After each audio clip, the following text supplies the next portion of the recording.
Let's unravel the story. By the way, for those who haven't seen the first Deadpool movie, the link is in the description below. The movie opens with Deadpool acting bizarre in his apartment. He lights the stove, sparks a cigarette, and lies down on top of several gasoline drums. Without a second thought, he tosses the lit cigarette into the fuel, and boom. The entire place explodes into flames. Deadpool is trying to end his life. Then we rewind, as Deadpool narrates how it all began, and why he wants to die.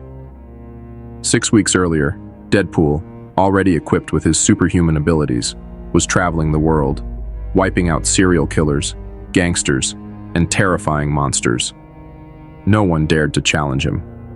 He annihilated every last one, and his global killing spree eventually led him to a crime lord named Sergei Veleshnikov. After slicing through Sergei's henchmen, the man himself narrowly escaped into a hidden room. Moments later, a whole new wave of goons arrives to take Deadpool down. Outside, Dopinder, his ever-loyal taxi driver, is waiting faithfully in his cab. Soon enough, Deadpool crashes through the window and into the car. Without hesitation, Dopinder slams the gas pedal, and they make their getaway. On the road, Dopinder opens up. He's tired of being a taxi driver. He wants to be a mercenary like Deadpool. Instead of discouraging him, Deadpool cheers him on, saying one day his dream will come true. Deadpool then heads back to his apartment, where his girlfriend Vanessa is waiting. She rushes into his arms. It's their anniversary. They exchange gifts. Deadpool gives her a skee-ball token, a reminder of where they had their first date. Vanessa beams with joy. Then it's Deadpool's turn to unwrap his gift. He's puzzled at first. It's her birth control device. Vanessa has removed it. She's ready to have a baby. Deadpool is thrilled, excited not just to make a baby, but to have one. That night, Deadpool confides in Vanessa. He's scared he won't be a good father. Vanessa reassures him. A child could be his chance to become a better man. As they brainstorm baby names, Deadpool hears something strange. Before he can react, Sergei and his crew ambush their home. Deadpool fights them off, but a single bullet from Sergei finds its mark, hitting Vanessa straight in the heart. She collapses, dead in his arms.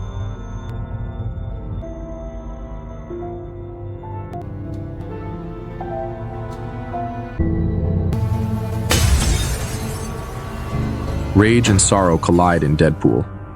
He chases after Sergei and eventually catches him.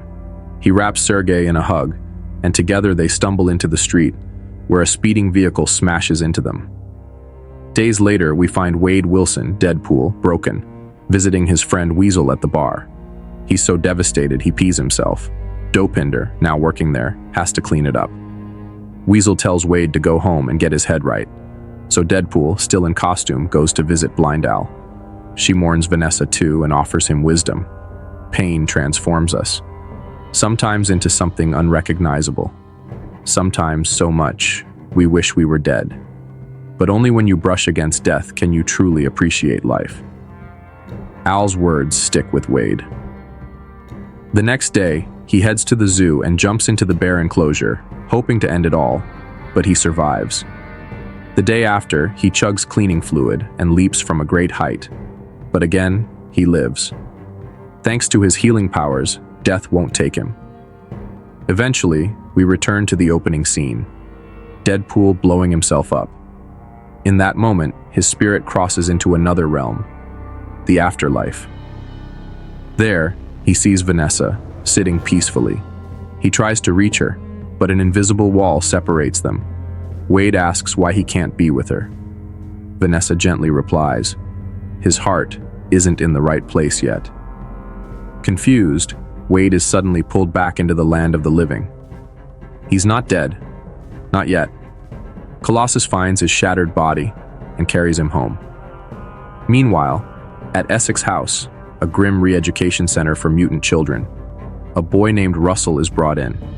He's a mutant, and the place claims it's here to fix kids like him. Back at the X-Men mansion, Wade's body has fully healed. Colossus wants him to join the X-Men.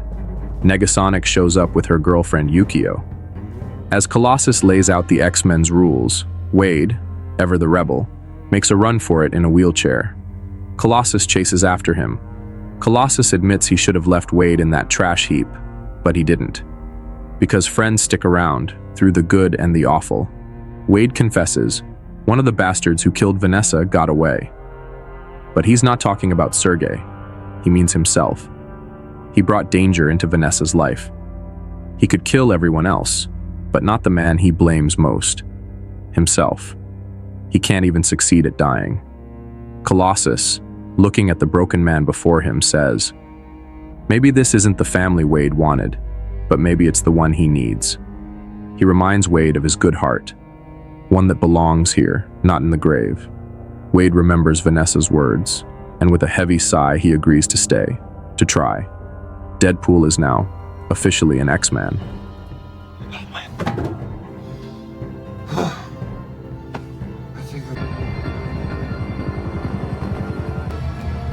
The scene shifts to a desolate place in the future.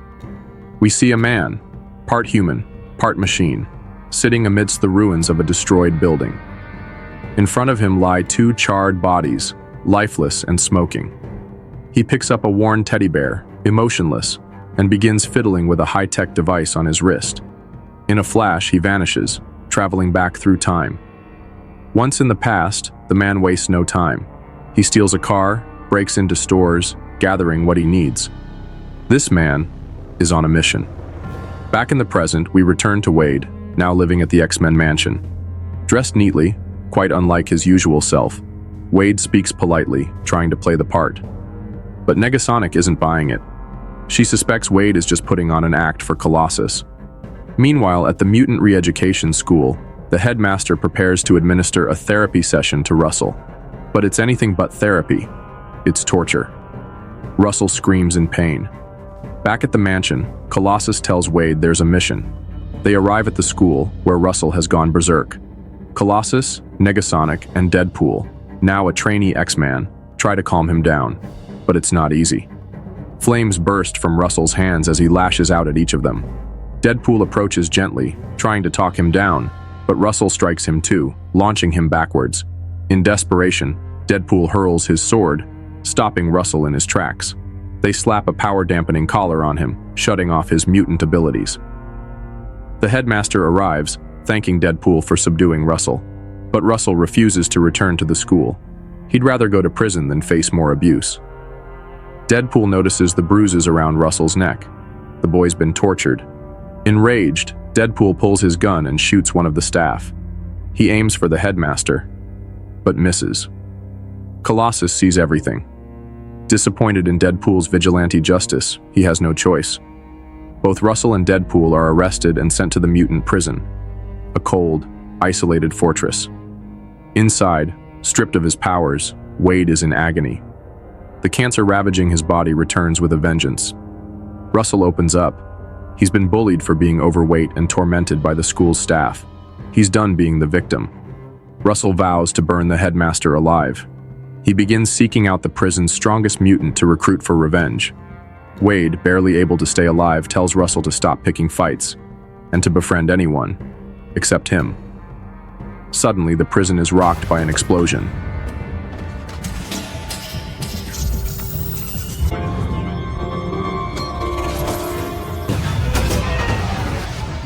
The cyborg from the future has arrived. He blasts through security, a one-man wrecking crew. His target? Russell. He cuts through guards with brutal efficiency. Wade and Russell try to escape, but the man corners them. He's not here for Wade. He's here to kill the kid. With what little strength he has left, Wade throws himself between them. The fight is vicious. Wade is slammed onto a metal table, bones shattering. He lies still, lifeless. But the impact dislodges his collar. His powers return. His healing kicks in. Wade rises. The two clash, Wade barely holding his own. After the dust settles, they interrogate the stranger. His name is Cable. He's from the future, and he's come back to kill Russell. They fight again. Wade is knocked down. Cable picks up the skee-ball token, Vanessa's gift. He's confused. Why is Wade protecting Russell? Wade says he doesn't care about the kid. He's been nothing but trouble. Russell overhears, wounded by the words. But suddenly, Wade grabs one of Cable's grenades and yanks the pin. Boom. They're both blown away, tumbling down a snowy slope. Wade's head smashes into a rock. He falls into a deep ravine. Near death, Wade crosses over once again to that glowing place beyond. Vanessa is there, but he still can't reach her. That invisible barrier stands between them. She tells him again, "A child can give you the chance to be something better." Wade thinks of Russell. Then he's yanked back into the world of the living. Alive again, Wade goes to Weasel. He realizes what Vanessa meant. Maybe saving Russell is his chance to be better. Weasel tells him the mutants, including Russell, are being transferred to a high-security prison. Wade needs to rescue him, but even with his powers, he's not strong enough to face this alone, especially with Cable on his tail. He needs a team. So Wade puts out a job ad. In the prison, Russell spots a heavily guarded cell. Surely the strongest mutant is inside. When chaos breaks out, he sneaks in with a tray of food, hoping to recruit this mystery prisoner. To his surprise, the mutant agrees. Meanwhile, Wade and Weasel hold auditions. They assemble the X-Force, Bedlam, who manipulates electrical fields, Zeitgeist, who spits corrosive acid, the Vanisher, who's invisible, mostly, Shatterstar, an alien warrior with enhanced abilities, Domino, whose power is sheer luck, and finally Peter, a regular guy with no powers who just showed up for the ad. The team is set, but not for long. Sure. Any powers you want to tell us about? Nope, saw the ad. No superpowers at all? I have both. Oh, that's all the diabetes. Cable ambushes Weasel and forces the plan out of him. The next day, a convoy of prisoner trucks rolls through the city. In a chopper above, Wade and the X-Force prepare to strike. At the right moment, they leap, parachutes open, the attack begins, and immediately goes horribly wrong. Bedlam lands, right in front of a moving bus. He's killed instantly. Shatterstar, blinded by his own hair, crashes into helicopter blades. Gone. Vanisher slams into power lines and gets electrocuted, finally visible in death. Peter lands safely, but tries to save Zeitgeist, who has landed in a wood chipper. As Peter pulls him out, acid vomit sprays onto Peter. Both die. Only Domino survives. Her power of luck kicks in perfectly. She sails through the chaos unharmed. Everything falls into place for her. She races into the convoy with ease, slipping past every obstacle like the universe itself is on her side. She's in. Domino manages to take control of the truck. As Cable points his weapon at her, he's momentarily blinded by the truck's side mirror. His shot misses, but he quickly recovers, leaps onto the truck, and begins searching for Russell inside. Deadpool is still in hot pursuit, doing everything he can to catch up. Inside, Domino tries to stop Cable from reaching Russell. Just as Cable is about to shoot her, boom, Deadpool crashes in just in time, saving her. Domino scrambles back to the driver's seat, only to discover the brakes are gone. While Deadpool wrestles with Cable, Russell escapes and frees his monstrous ally, Juggernaut. With one devastating blow, Juggernaut destroys the overpass, sending the truck crashing below. Domino is thrown too, but by sheer luck she lands on a giant inflatable panda. Deadpool wakes up groggily. He calls for Russell, who now stands tall beside Juggernaut. Juggernaut walks up and brutally tears Deadpool in half. It's been a dream of mine to see my face reflected in your dopamine right now. Barely conscious, Deadpool pleads with Russell to come with him, but Russell refuses. He's still set on burning the headmaster alive, and now, with Juggernaut by his side, he feels unstoppable. They leave. Domino picks up Deadpool's upper half and carries him away. At Blind Al's place, Wade is recovering. His legs are growing back. Weasel, Dopinder, and Domino visit him, but behind them, someone else appears. It's Cable. He's come to ask for help. Because of Wade's interference, Juggernaut was unleashed, and Cable can't stop Russell alone. He explains, Russell's first kill will be the headmaster, but it won't stop there. That one act will ignite a darker path. He'll become a killer, and eventually, He'll murder Cable's family. That's why Cable came back in time, to kill Russell before he ever gets the chance. Deadpool asks, why not go back further? Why not stop him as a baby? Cable says the time device is unstable, and he only has 2 charges. One to come here, one to return. That's it. Wade refuses to let him kill the kid. He believes Russell can be changed, that there's still time, before his first kill, to show him another path. Deadpool convinces Cable and Domino to ride with him and Dopinder. Their first stop? The X-Mansion. Deadpool begs Colossus, Negasonic, and Yukio for help, but Colossus, still bitter about their last fallout, turns his back. So, Deadpool heads out without him. Meanwhile, Russell and Juggernaut arrive at the mutant re-education school, ready to unleash vengeance. Deadpool's team arrives shortly after. Inside, Russell confronts the headmaster, flames in hand. Outside, Juggernaut rampages, too powerful for Deadpool, Domino, or Cable to stop. Then, boom, Colossus arrives. He's had a change of heart and steps in to fight Juggernaut. Deadpool, Cable, and Domino focus on stopping Russell. A fight erupts between them and the school staff. Russell corners the headmaster. Fire ignites in his hands. He's seconds away from murder. But Deadpool and Cable step in. Outside, Negasonic and Yukio team up with Colossus to electrocute Juggernaut, blasting him into a pool. Inside, Russell grows stronger. His fire surges. Deadpool tries to reason with him to reach the kid inside. He apologizes for abandoning him in prison. Then, Deadpool hugs him, but Russell still doesn't trust him. He lashes out and throws Deadpool aside. Wade, determined to show he means it, puts on the mutant power-suppressing collar. His powers vanish. If you're going to kill someone, he says, kill me. What?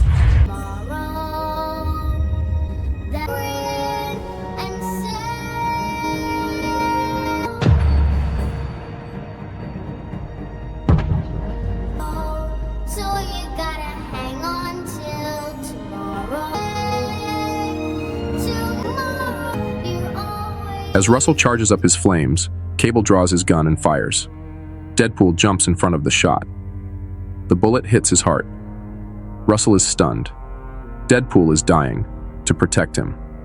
In that moment, Russell softens. He kneels beside Wade, touched by his sacrifice. Then,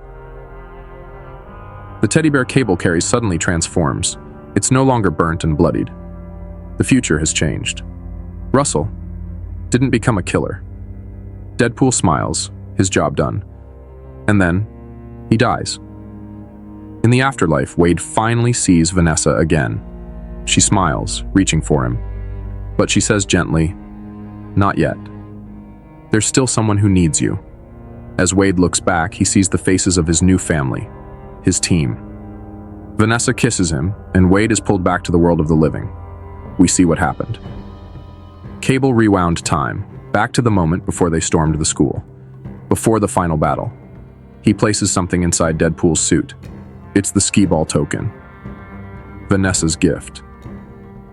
When the shot is fired again, the bullet strikes the token, not his heart. Deadpool survives. Cable used his one last time jump, not to return home, but to save Wade. Deadpool realizes what Cable's done. He can't go back to the future anymore. He's staying, at least for now. Russell, using a pen, unlocks Deadpool's power collar. It needed a code. Domino, ever lucky, guesses 7. It works. With Juggernaut defeated and Russell saved, the team walks away. Russell is now part of their family, but behind them, the headmaster yells, spewing hate. You filthy mutants will rot in hell dough. Cable steps forward, ready to silence him, but Deadpool stops him. No more blood, he says. Then, bam, Dopinder, out of nowhere, slams his taxi into the headmaster, killing him instantly. The team walks off, a strange, dysfunctional, but very real family. In the post-credit scene, Negasonic and Yukio fix Cable's time device, which Deadpool immediately steals. He goes back to save Vanessa. Then he saves Peter. Then, he shoots the awful version of Deadpool from X-Men Origins, Wolverine.